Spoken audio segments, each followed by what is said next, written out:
Hello, everyone, and thanks for joining our LinkedIn Live today. My name is Brandon Mills, Talent Development Specialist here at Gallup. Today, I have the pleasure of hosting today's session, and we have a very interesting topic today. Today's session is focused on how to overcome burnout with your strengths. Our fantastic guest today is an expert. His name is Jim Asplin, who is our Chief Scientist for Strengths here at Gallup. Jim, it is such a pleasure to have you join us today. Thanks, Brandon. It's great to be here. Absolutely. And, as we're starting to wait for a few people to join in to our chat here today, I love to throw this question out for everyone. What are your top five? Go ahead and throw them in the chat. And the question being, have you felt burnt out at work before? And what did you do to help with that burnout? Jim, I love to just kind of start the chat with this just a little bit. If you don't mind telling us your top five, and then have you ever felt burnt out at work before? And what did you do to help with that burnout, before a lot of the research that you've done? Sure. Hello, everyone. So my top five are analytical, ideation, individualization, strategic, and maximizer. So I feel like, those are fairly obvious to the people I work with. I had a manager tell me years before I worked at Gallup that he loves all the ideas, and it took him a while to realize that he had to hear 40 of them to hear the two good ones. And so he was accurate. So that was good advice early on. So I think, I'm sure I felt burned out. I mean, I think it happens to all of us. And I think, in my case, a lot of it has probably been self-imposed because I say yes to too many things for whatever reason, because I'm interested in so many things. And so my version of that was I've had too many things to do in too short a time. So it was a transient Yeah. sort of burnout. It was an achievable thing. It wasn't the sort of overwhelming, more horrible version I think some other people are experiencing right now. I mean, it's definitely up in the U.S. And has been all the way kind of through the pandemic as engagement has dropped for the employees as well, and well-being more recently. So so I think most of us are probably familiar with it in one form or another. Yeah, one of the greatest things about it too, and we kind of just had this conversation, but for me, I just started out here in my career, and I have to say, I haven't had the opportunity to feel what it is to be burned out completely.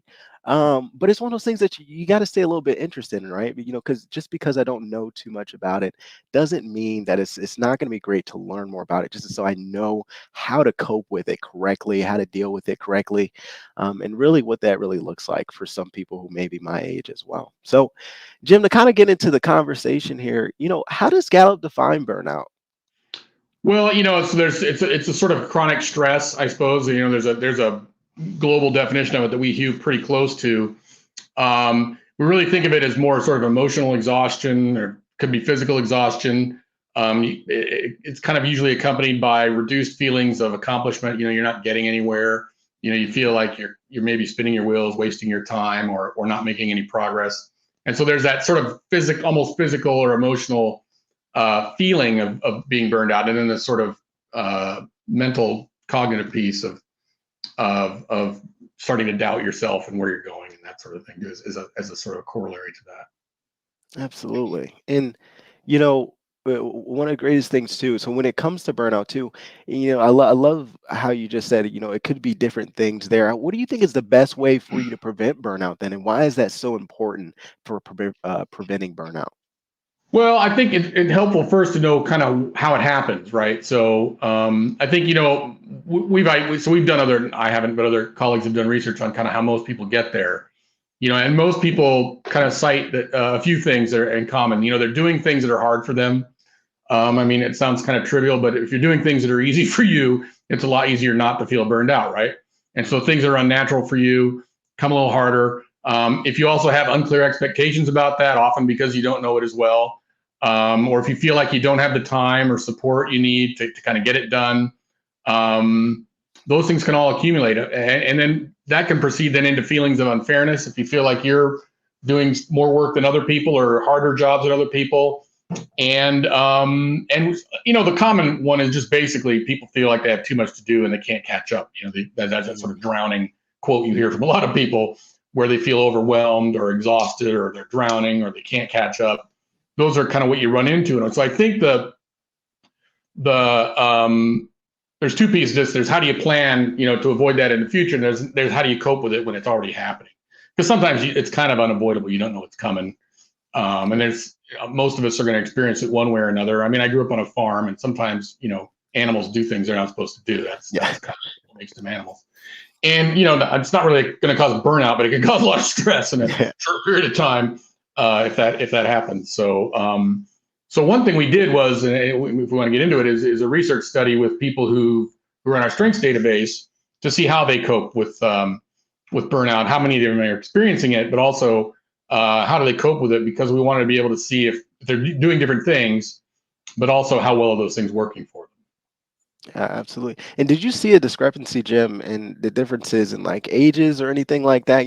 Like I said, going back to me being like younger or someone older, did you see different types of coping strategies with that at all, or did you guys not Not look big too much into ones. that? Not big ones. The strengths variable was actually a little stronger. I think the age thing. Well, I'll get into the research study in a minute, but I think the age thing becomes more of an issue and kind of how you do those things, Yeah. because and how effective some of the strategies are. Because you just there's one advantage of getting older is you've had a few trials on these Yeah. things. So we did actually ask several thousand people, you know, are they experiencing burnout or being overwhelmed at work? And if so, how do you cope when you're overwhelmed or frustrated? We actually gave them 20 plus options to select, and as many as they wanted. So, and almost everyone picked several. And so, just to give you a flavor, the most common thing people said they did was they thought about how they handled it before. So you think about being young. If this is your first time running into that wall, it's a lot different than the 17th time you've run into that or a similar Absolutely. wall, right? Not only do you know what you did, but you also know that you got past it and that you were able to overcome that and deal with it, and it wasn't the end of the world. And so that is one of the, again, benefits of kind of experience and age is, and 85% of the sample said they do that. So people know, the first think, okay, how did I deal with this last time it happened? A similar percentage of people said that just gave themselves positive talk, like, sports psychologists would tell you to do, right? Remind yourself that you can do this, you can handle this, you're capable of doing this. That sort of interacts with you've handled it before, because if you have handled it before, you did do that. And then actually another high percentage answer was people just talk to or vent with their friends or colleagues about it to air it out and maybe get some advice. We did actually provide some negative options for them too. Most people, and I think this is honest, a third of them did pick these. So they did say they look for ways to avoid doing it. And half of them said they spend more time with their family and friends. Those are actually kind of on a less common scale. So this is that one was a little disturbing to me. I would think, getting support and spending more time with those people to kind of help you bridge this is something more people need to do more of. But we did. So those are the common ones. And then we did look at people by sort of their strengths profiles to see, if they're picking different ones, and they were. Yeah, no, absolutely. And Jim, I'd love to get into your study that you guys that you actually just did as well. And I'd love to just talk about like what were some of the, you kind of just talked about what were some of those biggest outcomes that you've seen within this study that you conducted? And how can people who know their strengths approach this a lot differently now that they know these coping strategies? Well, I mean, I think the first thing is to understand that informs kind of how you do this and lean into those things when they're the ones that work. You're going to do them, so you might as well learn how to do them better. So, for example, I lead with thinking themes. I mean, like we gave them my top 5, and that's where I come from. And I'm fairly typical of what the people who are like that in the study said. That in general, what we tend to do is we give ourselves space to think about the problem, because that's what we want to do. We want to think.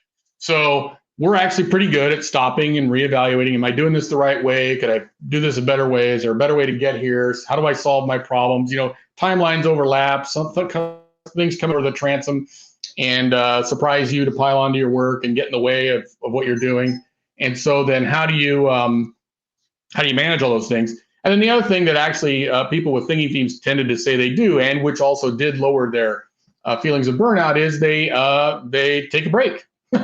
They take more breaks and relax to kind of clear their head and reset in order to deal with the burnout. And so we have those natural tendencies. They fit kind of with what our strengths teams say about us. and they also do work to help us with burnout. Now, people who lead with similar or with different themes have similar predilections that are mostly good for them, although not entirely. I know you said you lead with relationship Yep, themes. absolutely.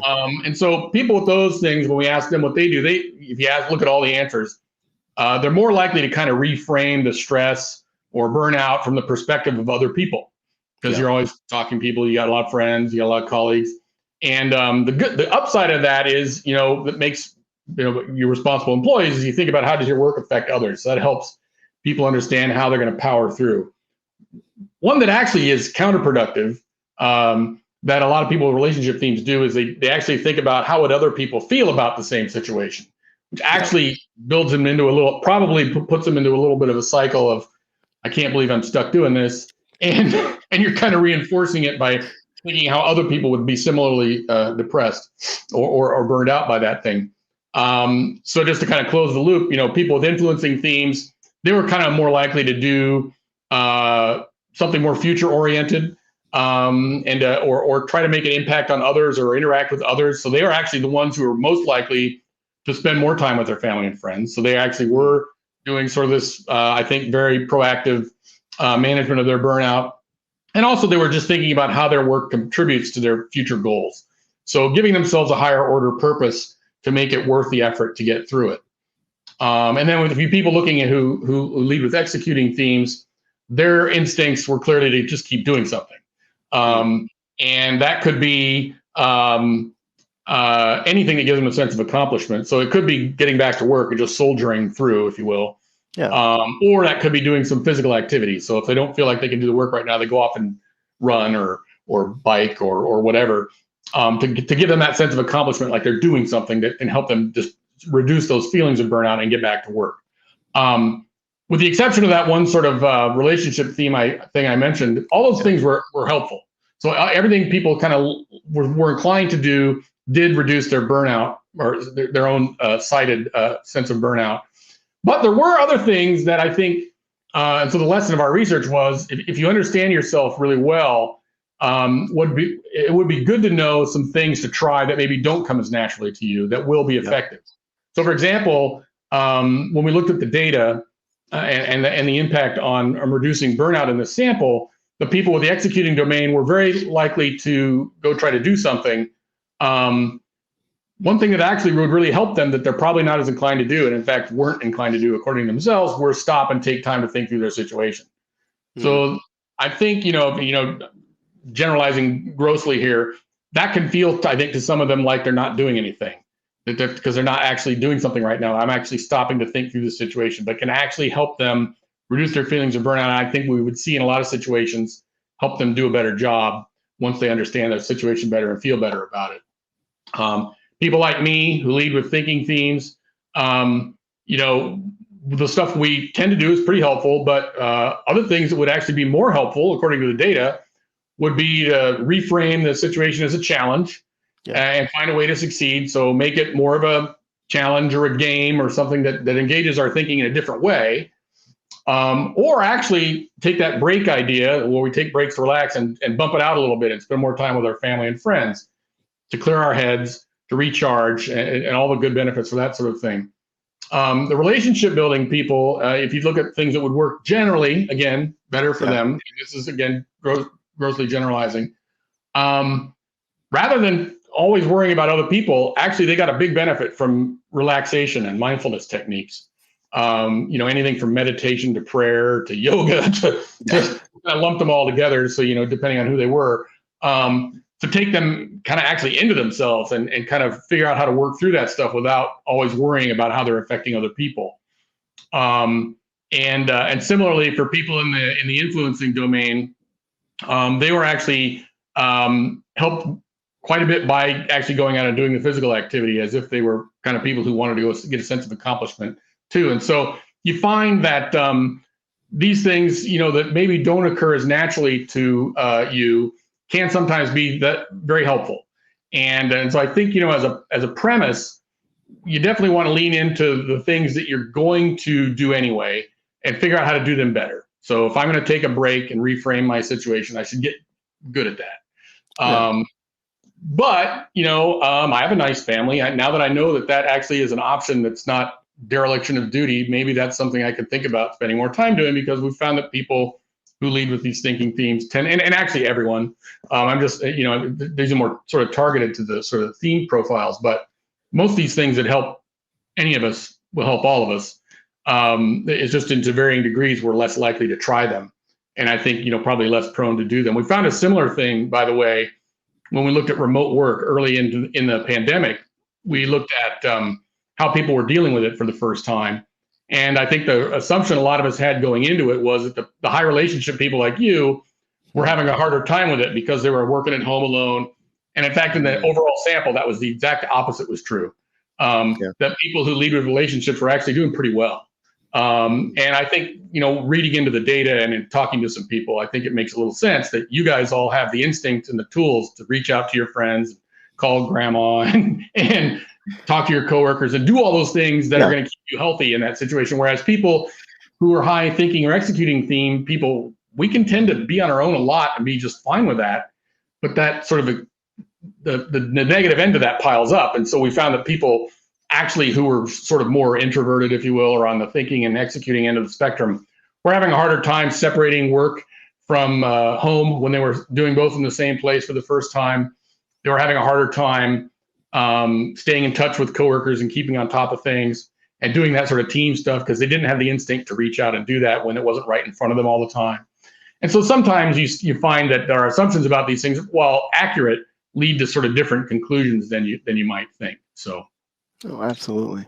And I think that's some great insight, Jim. One of the biggest things I kind of want to circle back to really quickly. I just made a quick note here. So when looking at executing, right, one of the things that you said, I'm over here looking at the instinctual type of coping strategies and then the recommended, right? So with the instinctual ones for executing, I would like to kind of just phrase the question, I guess, if I had to say this, is with people who are, leading with executing domains, one of the things that you said is that they start to get back to work as quickly as possible. Do you think that's almost gonna basically, relapse them and being more burned out later in that time frame? Do you think that would help out in that sense? I think that's a definite risk. Yeah. And, Yeah. and, and there's lots of reasons people, feel that inclination. And I don't want to read too much into it, but, it's like I have a mother who cleans constantly. She's a high executing person. And so that's her default movement all the time. Yeah. And but if and she's 83 years old, so she's not working anymore. But that can be a stressful thing when you kind of just keep doing it in the absence of having much else to do or feel like you can do. And so you can, if you got a lot of work to do, you can feel very unproductive if you don't just keep going at it. And sometimes, it is actually more productive to stop and rethink about the situation. And even if it's not, and that is even in the short run, then that can be a benefit. And definitely in the long run, if you can keep yourself from being exhausted and not being able to take it anymore, you're going to be more productive in the long run as well. And so it's a hard thing to learn, I think, for a lot of people. But and that awareness, is a big piece of it, to understand yourself, but also to be able to explain that to people around you so they can spot you when you're doing it and you don't necessarily know you're doing it Yeah. either. To help you say, hey, why don't you take a break? It's not immoral to take a break. 10 minutes or walk around the house or do whatever you need to do to kind of recharge yourself. That's okay, and in Yeah. fact, not only healthy but also productive in the long run. Absolutely. A great summary for that one there. Thank you for clarifying that. And you know what? One of the greatest things, you're talking about, I love how we're having this conversation of what is recommended and what people actually do instinctually versus what, should be recommended for people who have these strengths in these different types of domains. So, Jim, what can individuals do to basically just overcome their burnout with their strengths? What type of advice would you give out to everybody here? Well, so we're actually building a downloadable guide so people can kind of work through this with themselves. That should be available pretty soon. So we got an article that you've seen a draft of, I think, and then it's going to have an accompanying guide so people can work kind of a worksheet through assessing themselves about the kind of things they tend to do, and then showing them the research here in more detail so that they can um, understand what the options are, if you will, because I think sometimes we just get stuck. And the older you get, the easier it is, I think, to get stuck in this habit of whatever you've done, and because it got you there Yep. so far. And so I think the first thing to do is, again, understand your strengths, and then also understand its implications, and then communicate those, and try to work with people. Now, I know it's easier said than done. So there's a piece on this that's incumbent upon your coworkers and your managers. I think that the environment is a huge piece of this. And so, because again, you need a kind of a safe space to talk about this stuff and work through it. And not everybody has that. And so, it might require, doing a little groundwork there, and do the best you can. I think anybody on here who's a leader or manager, it helps. I think if you can set the environment again to help people do more of what they love at work, what gives them energy to the extent possible. What parts of the job are not burning you out? How can you do more of that and less of the stuff that are within reason? How do you set clearer expectations and goals for people so they don't have that mystery of wondering if they're doing the right thing, and you burning a lot of time and energy worrying about that? Supporting them, talk to them often, check in with them often, and listen to any problems they've got. Encourage them to find partners and people on the team that can help them, and vice versa, where they can help other people. And try to make the work as purposeful as you can. Sometimes people get burned out because they think what they're doing isn't useful, or it doesn't have any import, or they're doing something trivial. And I think that most people would find that that's not the case if they could reframe their job around kind of the larger purpose. And then if you can get to know your employees' strengths, help give them feedback that reinforces that part of them, and develops them so that they can handle this stuff better and better on their own as time goes forward. But so some of this is incumbent on the environment the employees are in, absolutely. And because you don't want to put people in a situation where their options are to take a lot of sick days because they don't want to come in, because that definitely happens when people get burned out. They're a lot more likely to quit if they get burned out, and then you're dealing with the labor shortage again. Sometimes an early sign is people lose confidence and they kind of shut down their communications. And so if you got to try to catch it early, so if you're in more contact with your employees, you're in better communication with them, you'll spot this stuff earlier when it's easier to kind of course correct. And then, just you never want them in a situation where they pick the stuff that really doesn't work, which is lowering their expectations or avoiding the problem. And those are the things you really don't want people doing, and they don't want to be doing, because it's not going to help them either. So some of this is, again, incumbent on the workplace itself to help. But the employees, we hope that within kind of whatever environment they're in, they can understand themselves a little better, learn to communicate who they are and what works for them and what doesn't work for them a little better.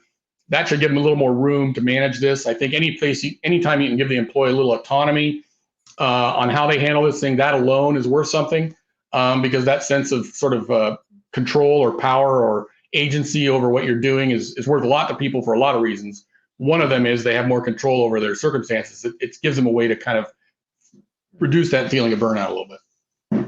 Awesome. No, I love that. I'm looking here. It looks like we have a question down below.